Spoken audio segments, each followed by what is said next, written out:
Practically یہ سب چیزیں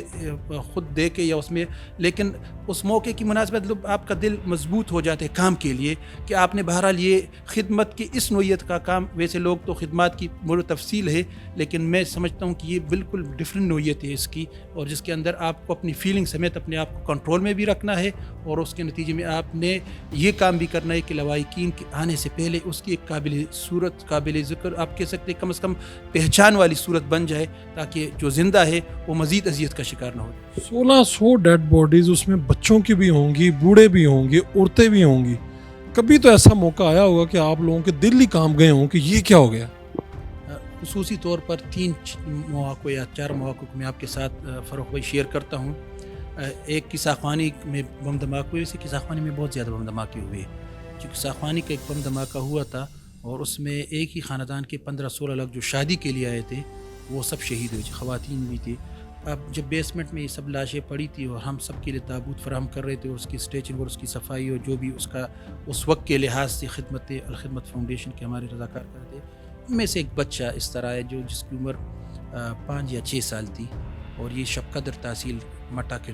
family تھی، وہ شادی کے لیے شاپنگ کے لیے آئے تھے، اور یہ بات ہے 2013 ستمبر کی۔ تو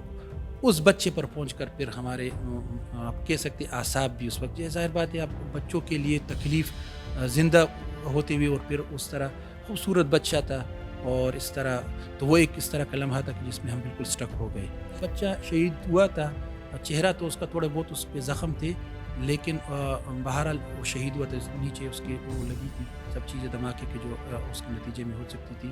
اور وہ وہی کہ بہرحال جو بھی ای ذنب قتلت والی کہ اس کو کس جرم میں مارا گیا، یعنی جو اللہ تعالیٰ نے قرآن میں کہا کہ بچی سے پوچھا جائے گا، بجائے جس نے اس کے ساتھ ظلم کیا ہے اس بچی سے پوچھا جائے گا، زندہ گاڑی ہوئی بچی سے۔ تو میرے ذہن میں فون یہ ہے کہ اس بچے سے جس نے ظلم کیا اس کی وجہ اس سے پوچھا تھا کہ ظالم کے لیے مزید اذیت کا ایک وہ ہے، لیکن بہرحال تو دوسرا واقعہ اس میں یہ تھا کہ جو چرچ کا بم دھماکہ ہوا تھا یہ بھی ستمبر 2013 میں گوہاٹی چرچ پشاور میں جس میں 80 سے ابو لوگ جو ہے اس میں جا بحق ہوئے تھے، وہ ایک غیر معمولی واقعہ تھا، اس لیے کہ ہمارے شہر میں جو ہماری کرسچن کمیونٹی بھائی ہے، ہم سب کے علم میں ہے کہ یہ ڈیزرو کمیونٹی ہے، یہاں پر محنت کرتے ہیں، اور اس میں غریب لوگ زیادہ تر شامل ہیں، لوگوں کے گھروں میں کام کرتے ہیں اس طرح۔ تو اس دن بھی اتوار کا دن تھا، یہ وہاں کا ہوا تھا، اور اس میں خواتین اور بچے بھی بڑی تعداد میں تھے۔ تو وہ چونکہ اتوار کے دن اسپتال العرج کا عملہ بھی اتنی زیادہ تعداد میں موجود نہیں، اتفاق سے اس دن ہمارے ایک رضاکار کی شادی تھی، تو ہم اپنے آفس میں جمع ہوئے تھے اس کی شادی کے جانے کے لیے۔ تو بہرحال شادی کے بجائے ہم نے اس طرف رخ کیا، اور جو ڈیڈ باڈی زخمی تھی اسپتال اس کو لے گئے۔ العرج کے بیسمنٹ میں اس وقت مجھے یاد ہے کہ تقریباً 20 یا 22 بیڈس تھے، اور ڈیڈ باڈیز ہمارے پاس جو دوپہر تک پہنچی تھی 1-2 بجے تک وہ 42 ڈیڈ باڈیز پہنچی تھی، اور آ رہی تھی لیکن اس وقت تو پہنچی تھی، اور سب کی آپ دھماکے کی کسی بھی ڈیڈ باڈی کا ایک تصور ذہن میں لائے کہ وہ اس طرح دل کا دورہ پڑنے کا کوئی ڈیڈ باڈی نہیں ہوتی، وہ تو چلنی ہوتی ہے۔ تو ہم نے فوراً اس طرح کیا کہ اس کی صفائی کا کام شروع کیا الخدمت کے رضاکاروں نے، اور اس میں ایک عجیب چیز یہ فرق ہوئی تھی کہ اللہ تعالیٰ آپ سب کو اور ہمارے جو ویورز اس کو نہ دکھائے، لیکن بارود کی اور انسان کے جسم کے اعضاء کی جب یہ آپس میں ملتے جو ایک عجیب سمیل اس سے آتی ہے، آپ کو کام کرتے ہوئے جو ظاہری صورت الگ سے، لیکن اس کے نتیجے آپ کو وومٹنگ آتی ہے۔ تو وہ بیسمنٹ بھی تھا، اس میں آپ سانس بھی ٹھیک طریقے سے نہیں لے رہے تھے۔ تو اس دوران وہاں جو مقامی تھانے کا SHO ہے وہ ایک مرتبہ آ گئے، اس وقت میں الخدمت فاؤنڈیشن پشاور کا پریزیڈنٹ تھا، تو اس نے کہا کہ دوسرا خودکش داخل ہوا ہے ہاسپٹل میں، باہر بیسمنٹ کے باہر جو اس کرسچن کمیونٹی کے ہمارے ساتھی تھے جو ان کے لواحقین تھے وہ رو رہے تھے، اوزاری میں رش جمع تھا۔ پشاور میں چونکہ ایک روایت یہ بھی چلی کہ ایک دھماکہ ہوتا تھا، اس کے بعد لوگ امدادی کارروائیوں میں مصروف ہوتے تھے، دوسرا دھماکہ ہو جاتا تھا، تو ایسا بھی ہوا کہ آپ کو لوگوں نے منع کیا کہ آپ امدادی کارروائیاں نہ کریں ابھی کیونکہ دوسرا دھماکہ بھی ہو سکتا ہے؟ وہ یہی چرچ کے بم دھماکے میں خصوصی طور پر یہ ہوا کہ بیسمنٹ میں جہاں پر ڈیڈ باڈیز پڑی تھی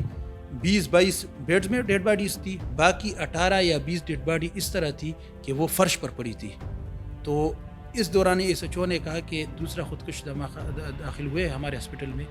آپ اس طرح کر لے کہ نکل جائے یہاں سے، مطلب بیسمنٹ سے نکل جائے۔ ہمارے رضاکار تھے اس وقت، مجھے یاد ہے 30-35 رضاکار لگے ہوئے تھے سب کاموں میں بیسمنٹ میں۔ تو میں نے کہا کہ ٹھیک ہے ہم دیکھتے ہیں۔ پھر اس کے بعد خود DSP آ گیا، اس نے مجھے کہا کہ اس طرح یہاں سے پکڑ کر کے صدر صاحب اس طرح کر لے کہ دوسرا خودکش ہماری اطلاعات یہی ہے وہ داخل ہوا ہے اور اس طرح نہ ہو کہ مزید نقصان ہو گیا. میں نے کہا آپ کو یہ لاشیں نظر آ رہی جو فرش پر پڑی ہوئی ہیں, کوئی یہاں چونکہ اتوار کا اسپتال کا عملہ بھی اس قابل نہیں تھے کہ اس کو سنبھال سکے. ہمارے رضاکار ہے جو رسک لے کر یہ سب کام کر رہے ہیں. باقی اللہ کی طرف سے جو ہونا ہے وہ ہو, ہم یہ کام نہیں چھوڑ سکتے اس حالت میں. کم از کم کہ کسی کو ہم اتنی اذیت میں یا کرب میں, اور باہر جو لوگ ان کے زندہ لوگ ہیں, اب ہمارے رضاکار اس کو نہیں چھوڑ سکتے. آپ اس طرح کے اگر آپ نکل گئے تو بس ہم یکسوئی کے ساتھ اپنا کام کریں گے. ہمیں بھی اطلاع ہے یا ہمیں بھی یہ پتہ ہے کہ دوسرا خودکش حملہ آور یہاں داخل ہوا, لیکن ہم اپنے کام کو چھوڑ نہیں سکتے. اپنے کام کو چھوڑ نہیں سکتے کہ اس وقت کی ضرورت ہی تھی کہ ہم نے بہرحال ان کے لواحقین کے بیسمنٹ میں آنے سے پہلے اس کو تابوت بھی دینی ہے, اسٹیچنگ بھی اس کی کرنی ہے, اس کو صاف بھی کرنا ہے, اس کو کفن بھی دینا ہے, اور پھر اپنے ایمبولینس میں ڈال کر پھر ان کے گھروں تک پہنچانا ہے. یہ جو ڈیڈ باڈیز ہوتی تھیں ان کے گھروں تک پہنچانا کتنا مشکل کام ہے, کیونکہ اکثر تو یہاں پر لوگ مسافر بھی اس میں آ جاتے تھے, اور کبھی کچھ ایسا بھی ہوا کہ کچھ جیب میں سے کچھ ایسا نکلا ہو کسی ڈیڈ باڈی کے کہ آپ لوگ سوچنے پہ پریشان ہو گئے ہوں, حیران ہو گئے ہوں. بالکل, یہ تو لاتعداد دفعہ اس طرح ہی ہوا ہے کہ ڈیڈ باڈیز کے اگر اس کے کپڑے تھوڑے بہت صحیح حالت میں ہے تو ان کی جیب سے شناختی کارڈ ہم خصوصی طور پر اس کو دیکھتے تھے. پھر ہم نے اپنے رضاکاروں کو اس طرح بھی ٹرین کیا تھا کہ لوگوں کی امانتیں ہمارے پاس, ان کی جیب سے اس طرح ہوا کہ ایک کی جیب سے 35,000 روپے نکلے تھے. جب ان کے لواحقین آ گئے تو ہم نے ان کو دے دیے. اس سے بھی بڑھ کر ایک مسافر اس طرح کہ وہ باہر سے آیا تھا, اس کی جیب میں کچھ ریال, پاسپورٹ اور چترال کی ڈیڈ باڈی تھی. تو ہم نے پھر ان کے لواحقین کو تقریباً 1 لاکھ سے ابو کچھ رقم بنتی تھی وہ دے دیے. ان کا پاسپورٹ بھی ان کے حوالے کر دیا, کچھ ڈالرز میں تھے اور اس طرح پاکستانی روپے بھی تھی. تو ہم نے یہ تمام خدمت کوشش کی کہ دیانت کے ساتھ بھی, تاکہ یہ پورشن بھی کور ہو جائے اور لوگوں کے لواحقین تک ان کی جیب میں جو کچھ امانتی تھی ان تک پہنچائی جائے. دوسرا آپ جو کہہ رہے ہیں, مشکل کام یہ تھا کہ 2-3-4 گھنٹے ہاسپٹل میں ہمارے رضاکار یہ کام کر اس کو صاف کرتے. ہمارے کپڑے اس دن خون آلود ہوتے تھے. مطلب ظاہر بات ہے آپ جب لاش کے ساتھ اس کی صفائی کرتے ہیں تو اس کو تو صاف کرتے, لیکن آپ کے اپنے کپڑے جو ہے وہ, اور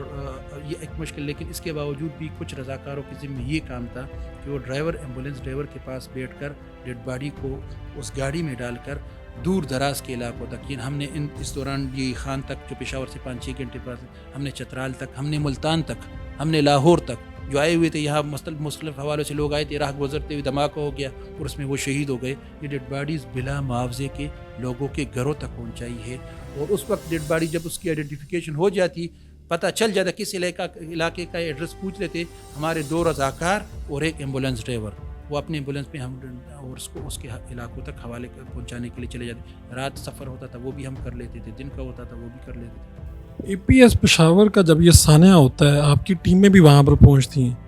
وہاں پر ایک والد ہے جو اپنے بچے کو ڈھونڈتے آتا ہے, وہ کیا واقعہ ہوا؟ وہ تو جس طرح میں نے کہ ہر دھماکے میں لوگ جو شہید ہوتے تھے تو اس میں تھوڑا بہت ہمارے حوصلے بحال ہوتے, لیکن APS تو بالکل آپ کہہ سکتے ایکسٹریم تھا, اس میں سب بچے تھے. اور فروخ بھائی آپ کے علم میں بھی جب آپ گھروں سے نکلتے جو, اور بچوں سے آپ دن کے ابتدا میں بھی اور بعد میں رات میں, تو ہر ایک کے لیے اس کی الگ سی ایک نوعیت بھی ہوتی ہے. APS میں یہ شریمت پشاور میں جب ہمارے رضاکار, تو ہمارے 2 ایمبولینس تو APS کے اس پورے فائرنگ کے اس میں وہاں پر بھی پھنس گئے تھے, اور دوسرے LRH میں ایک ٹیم تھی, ایک CMH میں تھی, تو میں خود CMH میں تھا. تو 8-10 اس طرح بچوں کی ڈیڈ باڈی وہاں پر پڑی تھی. تو جو والدین یا لواحقین آتے تھے ایک ایک بچے کو دیکھتے, اس میں ایک صاحب آ گئے جو اپنے بچے کو, ایک بچے پھر دوسرے پھر تیسرے چوتھے پر وہ آ کر رک گئے. تو ہمیں اپنے رضاکاروں کو ہم نے کہا کہ یہ سکتا ہے اسی کا بچہ ہو. وہ چہرہ اس کا بالکل واضح تھا, چہرے پر زخم اس طرح نہیں تھے, اس کے اس طرح نیچے زخم تھے, لیکن بہرحال شاید بہت صدمے کی وجہ سے اس کے ساتھ بیٹھ گیا, اور کبھی اس کے چہرے کو اس طرح کرتا, کبھی اس طرح کرتا. اور پھر جو ہے اس نے جو نیچے ایک شرٹ ہوتی ہے لوگ پہنتے تھے, صبح آتے ہوئے اس نے شاید ہوئی, تو اس کے والد نے اس کے گریبان تھوڑا سا کھولا, اس شرٹ کو دیکھا, اور پھر جب میں نے اس کو کا دلاسا دیا پانی کے, وہ کہے کہ ہم اس کو نیچے ہماری ایمبولینس کھڑی ہے, اپنے ایمبولینس میں ہم اس کو لے جاتے, تو اس نے کہا کہ تھوڑا صبر کرنا. اور بس ویسے چپ رہا, خاموش. 5 منٹ کی خاموشی کے بعد پھر اس کو گھر سے شاید کوئی کال آ گئی, اور پھر اس کی خاموشی کے بعد بہت زیادہ رونے اور اس کی چیخنے کی, اس لیے کہ اسی کا بیٹا تھا. تو یہ بھی پوری ہماری ٹیم جو ایریا اس کے لیے اس لیے کہ صبح اس نے ناشتہ کر کے گھروں سے بھیجا تھا، خوشی کے ساتھ اس کو بھیجا تھا، اور آگے اس نے ظالموں کی ایک ترتیب اس طرح کے بچوں کے حوالے سے، یار وہ بہت ایک شدید ترتیب، سب بچے ہی بچے تھے، تو اس میں بارہا اس طرح کہ ہمارے اپنے ضبط کا بھی اور سب کی فیلنگ جو تھی اس کے ساتھ جمی، اس لیے کہ انسان کوئی بھی ہو بنیادی طور پر نیچر اس کا ایک ہے، ان کی گوشت کی، ان کی مٹی کی، اس کی، چاہے وہ اس کا مذہب، اس کا کلر، اس کی بہت مختلف بھی ہوں گی، لیکن جب وہ تکلیف میں ہو، اس کرب میں ہو، اور وہ اس طرح کی کیفیت میں ہو، تو لازمی طور پر آپ کے اندر اگر انسانیت کی کوئی وہ موجود ہے تو آپ اس کے لیے خفا بھی ہوں گے، اس کے لیے روئیں گے بھی، اور اس کے لیے سب فیلنگ آپ کی اسی طرح ہی ہوں گی۔